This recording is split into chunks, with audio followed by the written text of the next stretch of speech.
Bạn sụt đây ôn sa sam sa tiếng ọc nia ngày ní lục rú miêu bậc thiên bọt tay sự đây mùi tiệt đại bậc thiên ní lợt lang thà Manesika càng nghĩa cứ chỉ được cố đại chuối oi bọc quơ từ tuổi bàn chục chế lớp cách cà phong từng buông châu bằng hái đại lớp ưu tiên họ một mình trẻ bà môn phơ cùng rong tay cái đây mới ní chẳng dương mà xoay vô ông pí từ đây là bọc bậc thiên trong bản tịch sân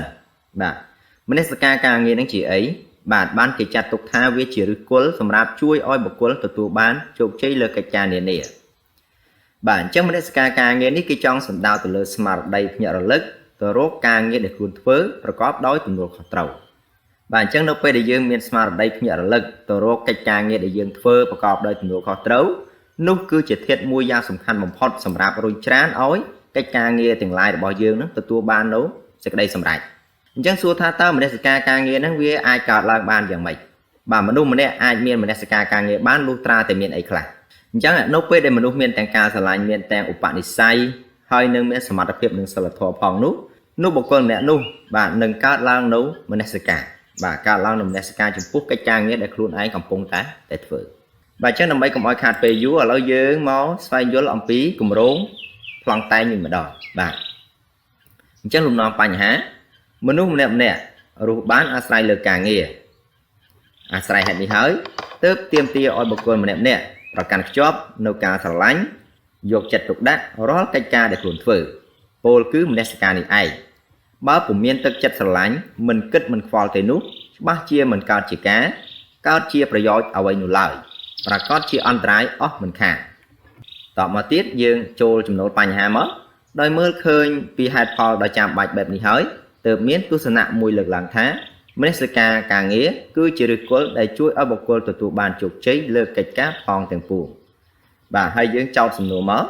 ta Manesika càng nghĩa bàn thua ở một lúc từ tụ bàn chụp chế lơ kịch cá bán dạng rồi đại khạc bà clip shop đi xong bị đòn chứ đam bầy nghề số đó ca bỏ xài dưỡng cọp bấy vô pịa còn lư nayประเทศtrên một sân bà đầu tiên ní pịa để dương trâu sạc xa bên chùm nốt bốn pịa tìm mũi cứ pịa Manesika càng nghĩa Manesika càng nghĩa cứ sầm đáo từ lơ cạp nhẹ lực từ rô càng nghĩa để luôn thớ rứ nâng trâu thớ đòi smart ở đấy từ tụ khó trâu hãy pịa mới tiết cứ pịa rứ cố ban sẽ đây thát thiết chỉ mùa thát chỉ ti chặt đâm làm bồ hãy pịa mới tiết cứ pịa chụp chế cứ ca từ tụ ban rồi chơi chùm nét ca đi chùm rán lụt lọt hãy pịa trong cõi cứ pịa cạch cá cứ ban đó càng nghĩa rứ rồi bó đá một nụ phở chân dương sập ăn từ đây này pịa phần lư nông màu vinh máu và dương chỗ đó phần vô nàyประเทศโดยในmặt tệประเทศtrong cầm nọt thả mà nụ mà nè to tự nhiên cạp nhợ lực từ rốt ca nghe để cuốn phớ và có hấp đôi ca từ tua khó trầu tớp ai chui khluốn ôi xâm rạch lơ ca nghe để cuốn phớ ban phó là ọp sở từ bản ở lâu dương châu đó làm nạ ca mũi thiết cư cá bọ sàiประเทศbạn chỉ cả bật nè Manesika ca nghe cứ chỉ được cố đầy chuối oi bọc cô từ tua ban ở chụp chế lơ cái ca phong tiền phùng đời xá tí mùi bạn mà nút nông ca thua cái ca nghe tiền lái co từ miền ca sẽ lái lên một bò rồi phê được cạch để khôn một pính tơ miền cùng nứt trăng ỏi cạch cá miền phép lụt lọt từ một chuyện này cứ kế cùng thua ca nghe nút ỏi sẽ thất nông phép đặt đá hỏi phi diêm thua ca phải trang nâng sập phép đặt đá lý để chia cả ta nọ mà ca nghe miền sân túc càng làm chia lục đạp bạn nghe tha bà sân chỉ ca nghe nó dương ọt lại tế tu bay chỉ dương thua cả đói có theo một khom chất đôi chứ này dương mình bán chùm nai rom rồi cả chất cùng đất rồi cả khát không prang pray nó oi off bị chất bị lắm đôi ở quay đại dương bên chặt một tỷ ban bây giờ bên tiền ban chùm rối oi kê phơi càng nghĩa đòi tiên toát pe về lìa prom tiền smart trong đường càng nghĩa po pin đôi sụt chản tẹt bàn chắc bây dương bên chặt là hỏi chẳng dương đấng cờ pe về lìa phụ ấy dương cứ tha viên miên đầm lai bà xóm đừng oi dương là bóng xóm đừng oi dương chùm này pe về lìa ở chùm nói mười tiền luôn cứ kêประกอบ จิต ធ្វើការងារនោះដោយសប្បាយរីករាយព្រមទាំងចេះបង្កើតឲ្យមានបរិយាកាសរីករាយក្នុងកិច្ចការនោះថែមទៀតផងចំណុចដែលគួរឲ្យកត់សម្គាល់ទៀតនោះគឺឧបនិស្ស័យដែលជាធាតុមួយនៃមនសិការការងារក្នុងការជួយជំរុញបុគ្គលម្នាក់ៗឲ្យយកចិត្តទុកដាក់លើការងារព្រោះថានិស្ស័យជាអំណោយធម្មជាតិដែលអាចដឹកនាំបុគ្គលឲ្យស្រឡាញ់ការងារក្នុងករណីនេះចំណូលចិត្តបុគ្គលអាចមានចំណាប់ចិត្តពីសង្គមមនុស្សដូចជាឃើញគេឯងចូលចិត្តក៏ចូលចិត្តតាមគេឯងដែរ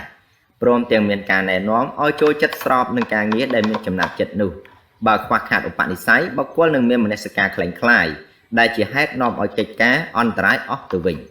បាទអញ្ចឹងឧបនិស្ស័យនេះក៏ជារឿងដែលសំខាន់ណាស់បាទដូចខ្ញុំបានបកស្រាយខាងដើមអញ្ចឹងឧបនិស្ស័យគឺជារឿងយ៉ាងសំខាន់បំផុតមួយព្រោះថាឧបនិស្ស័យគឺជាទុនធម្មជាតិបាទយើងឃើញអ្នកខ្លះគេហៅថាដងពីធម្មជាតិបាទដងពីធម្មជាតិនេះគឺឧបនិស្ស័យហើយអ្នកខ្លះពូកែច្រៀងបាទសំឡេងគាត់ពីរោះច្រៀងពីរោះតែម្ដងចូលចិត្តខាងសិល្បៈអីអញ្ចឹងទៅចំណែកអ្នកខ្លះទៀតក៏អត់ចូលចិត្តខាងហ្នឹងទេដងពីកំណើតអត់មានហើយពេលខ្លះគាត់ក៏អត់ចូលចិត្តទៅលើការច្រៀងចម្រៀងឬក៏មានបំណងចង់ខ្លាយទៅជាអ្នកចម្រៀងអីនោះដែរបើមនុស្សម្នាក់ហ្នឹងមានទំនោរទៅរកគណិតសាស្ត្រអញ្ចឹងឧបនិស្ស័យរបស់គាត់ហ្នឹងគឺយោងសំដៅទៅលើគណិតសាស្ត្រហើយអញ្ចឹងបើសិនជាគាត់ចាប់ផ្នែកខាងគណិតសាស្ត្រនោះប្រកាសជាទទួលបានផលល្អហើយចំណុចដែលគួរឲ្យកត់សម្គាល់កាន់តែច្បាស់អំពីមនសិការការងារទៀតនោះគឺការដកពិសោធន៍បាទព្រោះវាជាហេតុការណ៍មួយសម្រាប់បញ្ជាក់ពីសមត្ថភាពរបស់មនុស្សមានន័យថាមនុស្សខ្លះមានមនសិការតែក្នុងវិស័យទ្រឹស្ដីលុះមកដល់ការអនុវត្តបែរជាបាត់បង់ទៅវិញហើយអាចបញ្ជាក់ពីចំណុចខ្លាំងនិងចំណុចខ្សោយរបស់ខ្លួនបានមួយកម្រិតទៀតមិនត្រឹមតែពិសោធន៍អាចជួយមនុស្សឲ្យជួបប្រទះនឹងហេតុការណ៍ថ្មីៗនាំឲ្យបុគ្គលកាន់តែចូលចិត្តខ្លាំងឡើងចំពោះការងារប៉ុណ្ណោះទេថែមទាំងដឹកនាំឲ្យមានការប្រុងប្រយ័ត្ននិងធ្វើការមិនមានគ្រោះថ្នាក់កាលណាគេស្គាល់មុខការនោះបានច្បាស់លាស់ផងអញ្ចឹងមនសិការការងារគឺវាកើតឡើងបានដោយសារតែការដកពិសោធន៍នេះដែរនៅពេលដែលមនុស្សនឹងបានធ្វើការដកពិសោធន៍ឬក៏អនុវត្តកិច្ចការងារនោះដដែលធ្វើឲ្យគេដឹងថាអូកិច្ចការងារនេះលំបាកត្រង់នេះវាងាយស្រួលត្រង់នោះអញ្ចឹងហើយនៅពេលដែលកិច្ចការងារដែលគាត់ជួបនៅឧបសគ្គឬបញ្ហាលំបាកគាត់បានរិះរកនៅមធ្យោបាយដើម្បីកែតម្រូវអាបញ្ហាលំបាកហ្នឹងឲ្យមកជាភាពងាយស្រួលវិញអញ្ចឹងវាអាចបញ្ជៀសនៅគ្រោះថ្នាក់ឬក៏ភាពបរាជ័យនៅក្នុងកិច្ចការងារបានពិសេសជាងនេះទៅទៀតសមត្ថភាពក៏ត្រូវបានរាប់បញ្ចូលក្នុងមនសិការការងារដែរអញ្ចឹងមនសិការការងារក៏កើតឡើងតាមរយៈសមត្ថភាពពីព្រោះថាមនុស្សមានសមត្ថភាពដែលកើតឡើងដោយការអប់រំទោះផ្នែកអ្វីក៏ដោយពិតជាអាចជំនះលើកិច្ចការងារបានយ៉ាងងាយស្រួលហើយឱកាសនៃភាពជោគជ័យក៏កាន់តែមានច្រើនដែរបានសេចក្តីថាបើខ្វះសមត្ថភាពទោះមានចំណូលចិត្តឬស្រឡាញ់ការងារយ៉ាងណាក៏ពុំបានផលដែរឥឡូវឧទាហរណ៍ថាយើងមានចំណូលចិត្តខាងនិពន្ធបទភ្លេងប៉ុន្តែយើងអត់មានសមត្ថភាពក្នុងការតែងដូច្នេះទោះបីជាយើងចូលចិត្តយ៉ាងណាក៏ដោយក៏ពុំអាចឈានទៅដល់ការបានផលសម្រេចអ្វីនោះឡើយចំណុចដែលមិនអាចខ្វះបានដែរនោះគឺសិលធម៌បាទមនុស្សយើងគឺសំខាន់ដែរណាសិលធម៌ដែលជាធាតុសំខាន់មួយនៃមនសិការការងារដោយសារមនុស្សជាតិបានយកសិលធម៌ជាគោលគ្រឹះក្នុងការរក្សាសុវត្ថិភាពពិភពលោកដូច្នេះសិលធម៌បានធ្វើឲ្យយើងជៀសវាងអំពើអាក្រក់សពយ៉ាងហើយវិលមករកប្រព្រឹត្តអំពើល្អមានគំនិតសុទិដ្ឋិនិយមចំពោះខ្លួនឯងនិងអ្នកដទៃកត្តានេះបានធ្វើឲ្យគេគ្មានគំនិតបៀតបៀនឈ្នានេះប្រើល្បិចចង់ឈ្នះលើការងារទាំងទៅទាំងទិសពោលគឺកិច្ចការដែលគេប្រព្រឹត្តពិតជាសមស្របនឹងគំនិតយោបល់របស់សង្គមមនុស្សទាំងមូលមិនខានពីព្រោះថាមនុស្សបំពេញកិច្ចការងារបានហើយប៉ុន្តែបើសិនជាអត់មានសិលធម៌នេះទេកិច្ចការងាររបស់ពួកគេនោះនឹងអាចបញ្ច្រាស់នៅសិលធម៌របស់សង្គមអញ្ចឹងបំផ្លិចបំផ្លាញសង្គមធ្វើឲ្យអន្តរាយដល់ប្រទេសជាតិដល់គ្រួសារក៏ដូចជាពិភពលោកឥឡូវយើងមើលឧទាហរណ៍ជាក់ស្ដែងថាតើនៅពេលដែលមនុស្សម្នាក់នឹងមានមនសិការការងារក្នុងខ្លួនហើយមាននៅក្នុងខួរក្បាលខ្លួនឯងហើយតើនឹងអាចធ្វើឲ្យបុគ្គលទាំងនោះទទួលបាននូវជោគជ័យយ៉ាងម៉េចខ្លះបាទជាក់ស្ដែងប្រជាកសិករដែលខិតខំបំពេញការងារមិនខ្លាចក្តៅភ្លៀងខ្យល់មកពីពួកគាត់មានមនសិការការងារបានជំរុញឲ្យពួកគាត់ស្រឡាញ់ការងារស្រែចម្ការច្បារដំណាំរបស់គាត់ដោយខិតខំធ្វើការមើលថែទាំដោយដាក់ជីជ្រើសរើសពូជការពារសត្វល្អិតដែលមកបំផ្លាញផលដំណាំរបស់ពួកគាត់ដែលជាហេតុធ្វើឲ្យផលរបស់ពួកគាត់ដែលទទួលបានគួរជាទីគាប់ចិត្តដូច្នោះដែររីឯសិស្សានុសិស្សមានមនសិការការងារពួកគេនឹងស្គាល់ច្បាស់ពីតួនាទីកាតព្វកិច្ចរបស់ខ្លួនដែលត្រូវបំពេញស្រឡាញ់ការងាររៀនសូត្រយកចិត្តទុកដាក់ស្ដាប់គ្រូបញ្យលហ៊ានសាកសួររាល់បញ្ហាដែលខ្លួនមិនយល់ធ្វើការសិក្សាស្រាវជ្រាវបន្ថែមគោរពវិន័យសាលាមិនធ្វើទង្វើណាមួយដែលនាំឲ្យបំផ្លាញដល់ខ្លួននិងសិស្សដទៃឡើយ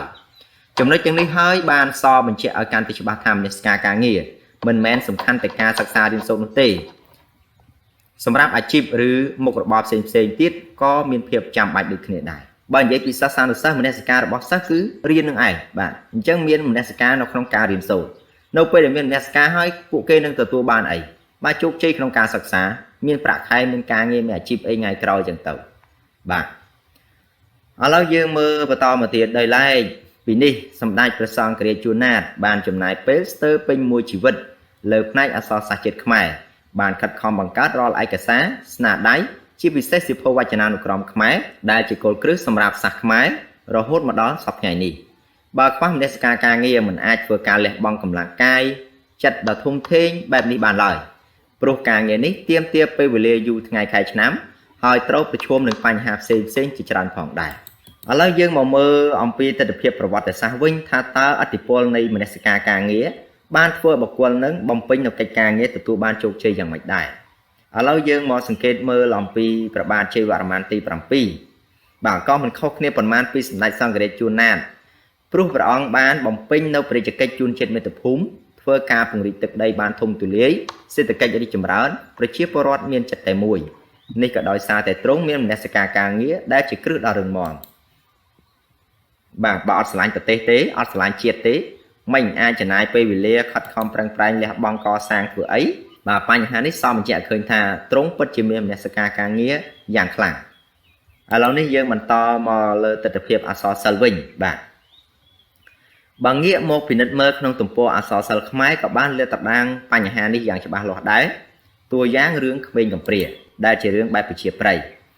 កុមារប្អូនមានមនសិការការងារដែលកើតចេញពីការយកចិត្តទុកដាក់ពិនិត្យសង្កេតកិច្ចការងារឪពុកស្រឡាញ់អាជីពនេះទៅនៅពេលដែលឪពុកខ្លួនអនិច្ចកម្មទៅកុមារនេះមានសមត្ថភាពធ្វើចុចបានល្អអាចចិញ្ចឹមជីវិតបានជៀសផុតពីការសុំទានគេហើយអាចអភិវឌ្ឍរបរនេះកាន់តែប្រសើរឡើងពីការដាក់ត្រីទៅដាក់សត្វមរឹកថែមទៀតផងហើយចំណែករឿងមួយទៀតបាទរឿងរាមកេរ្តិ៍ណារឿងរាមកេរ្តិ៍យើងឃើញអំពីតួអង្គព្រះបាទទសរថព្រះបាទទសរថមានមនសិការការងារដោយសារអីយើងឃើញថានៅពេលដឹងថាខ្លួនឯងមានវ័យចាស់ហើយទ្រង់បានគិតគូរដល់បញ្ហាប្រទេសជាតិដោយធ្វើការផ្ទេររាជសម្បត្តិដល់ព្រះរាមដើម្បីបញ្ជៀសចលាចលនិងអាចធ្វើការដោះស្រាយបញ្ហារាជសម្បត្តិដែលកើតមានឡើងនៅពេលដែលទ្រង់នៅមានបច្ចុប្បន្នបាទនៅក្នុងរឿងរាមកេរ្តិ៍នេះដដែលយើងឃើញតួអង្គមួយទៀតគឺតួអង្គមហាជម្ពូបាទយើងអាចចាត់ទុកថាទ្រង់គឺជាក្សត្រមួយព្រះអង្គដែលមានមនសិការការងារដែរដោយសារតែទ្រង់គឺអាចធ្វើឲ្យប្រទេសជាតិមានសុខសន្តិភាពរួចផុតពីអាណានិគមរបស់ព្រះរាមពោលគឺទ្រង់មានហេតុផលសមរម្យដោយយកលេសថាទ្រង់មានវ័យចាស់ជរាហើយមិនអាចធ្វើសង្គ្រាមបានមិនដូចសុគ្រីពហនុមានដើម្បីប្រយោជន៍ខ្លួននាំជាតិអន្តរាយឥឡូវយើងបន្តទៅទៀតណាដើម្បីឲ្យកាន់តែមានភាពច្បាស់លាស់ថែមទៀតនោះយើងងាកមកពិនិត្យមើលស្នាដៃអក្សរសិល្ប៍ខ្មែរបែបទំនើបវិញម្ដងក៏ឃើញមានតួអង្គជាច្រើនដែលមានមនសិការការងារនេះដែរបាទជាតាក់តាំងរឿងកលាបៃលិនចៅចិត្តបាទចៅចិត្តជាតួអង្គមានមនសិការចាំមើលថាតើគាត់មានមនសិការយ៉ាងម៉េចណាបាទចៅចិត្តអ្វីត្បិតតែមានជីវភាពក្រលំបាកប៉ុន្តែចិត្តមានចំណេះដឹងសមត្ថភាពសិលធម៌រស់នៅល្អធ្វើឲ្យពួកកម្មករដែលធ្វើការងារជាមួយគ្នានិងចៅហ្វាយនាយមានការស្រឡាញ់ព្រមទាំងទទួលស្គាល់ពីតម្លៃរបស់ខ្លួនក្នុងការបំពេញកិច្ចការងារកន្លងមកបាទអ្វីត្បិតតែចិត្តហ្នឹងគាត់ក្រលំបាកមែនពិតប៉ុន្តែគាត់មកបំពេញកិច្ចការងារបាទដោយអត់មានត្អូញត្អែទោះបីជារងនៅពាក្យប្រមាថពីនាងខុននារីខ្លះក៏ដោយប៉ុន្តែចៅចិត្តនៅតែអាចធន់ទ្រាំជាមួយនឹងពាក្យសម្ដីនិងខិតខំកសាងសមត្ថភាពរបស់ខ្លួនឯងរហូតដល់ចៅហ្វាយនាយទទួលស្គាល់អំពីសមត្ថភាពរបស់ខ្លួនឯងពិតប្រាកដហើយឃើញថាចុងក្រោយចៅចិត្តទទួលបាននៅជោគជ័យក្នុងជីវិតល្អប្រសើរបាទល្អប្រសើរមែនទែនបន្ថែមពីនេះទៅទៀតនៅក្នុងរឿងព្រះអាទិត្យថ្មីរះលើផែនដីចាស់របស់លោកសួនសុរិនបាទក្រោយពីប្រទេសជាតិមានសុខសន្តិភាពសម័យសង្គមរាស្ត្រនិយមចូលមកដល់សំបានវិលមកស្រុកកំណើតចាប់ចប់នឹងគាល់រនាស់ធ្វើកសិករថ្មីចំពោះកិច្ចការងារនេះសមមានការយកចិត្តទុកដាក់បាទស្រឡាញ់ការងារស្រែចម្ការខិតខំបង្កើនចំណេះដឹងលើផ្នែកនេះឲ្យកាន់តែប្រសើរឡើងតាមរយៈការចូលរួមសមាជជាតិលើកទី9សកម្មភាពនេះហើយទើបធ្វើឲ្យទិន្នផលស្រូវមានកំណើនឡើងជីវភាពសមក៏ធូរធារទាំងនេះគឺសុទ្ធតែកើតឡើងពីមនសិការរបស់សមទាំងអស់បែបចំពោះការលើកឧទាហរណ៍ក្នុងសង្គមប្រវត្តិសាស្ត្រអក្សរសិល្ប៍គឺខ្ញុំលើកតែប៉ុណ្ណេះទេបងប្អូនអាចលើកបន្ថែមទៅទៀតហើយបើអត់យល់នៅចំណុចណាក៏អាចសាកសួរបន្ថែមទៀតបានបាទឥឡូវលោកគ្រូចូលមកដល់ការសរុបតែម្ដងសរុបសេចក្តីមកមនុស្សម្នាក់អាចសម្រេចកិច្ចការងារផ្សេងទទួលបានផលល្អប្រសើរនោះពិតជាកើតចេញពីបុគ្គលនោះមានឧបនិស្ស័យសមត្ថភាពការស្រឡាញ់ការពិសោធន៍និងសិលធម៌ដែលជាធាតុនៃមនសិការការងារយ៉ាងពិតប្រាកដមែនហើយយើងចូលដល់ដំណាក់កាលមួយទៀតគឺវាយតម្លៃប្រធានបាទឆ្លងតាមការបកស្រាយទស្សនៈប្រធានខាងលើនេះពិតជាមានអត្ថន័យនិងខ្លឹមសារយ៉ាងជ្រាលជ្រៅព្រោះបានបង្ហាញឲ្យឃើញពីឫសគល់នៃភាពជោគជ័យរបស់បុគ្គលចំពោះការងារដើម្បីឲ្យយើងដឹងថាភាពជោគជ័យពុំអាចកើតឡើងដោយឯងឡើយ ហើយចំណុចចុងក្រោយនេះគឺទស្សនៈផ្ទាល់ខ្លួនណាដូច្នេះក្នុងនាមយើងជាអ្នកសិក្សាត្រូវស្វែងយល់ពីខ្លួនឯងឲ្យច្បាស់លាស់ធ្វើកិច្ចការងារអ្វីក៏ដោយគឺត្រូវប្រកាន់ខ្ជាប់មនសិការការងារជានិច្ចទើបខ្លួនឯងគ្រួសារនិងជាតិមានវឌ្ឍនភាពបាទចំពោះការបកស្រាយគម្រោងប្លង់តែងរបស់យើងនៅពេលនេះគឺចប់តែប៉ុណ្ណេះហើយអរគុណសម្រាប់ការតាមដាននិងសិក្សាលើប្រធានបទមួយនេះសូមអរគុណសូមជម្រាបលា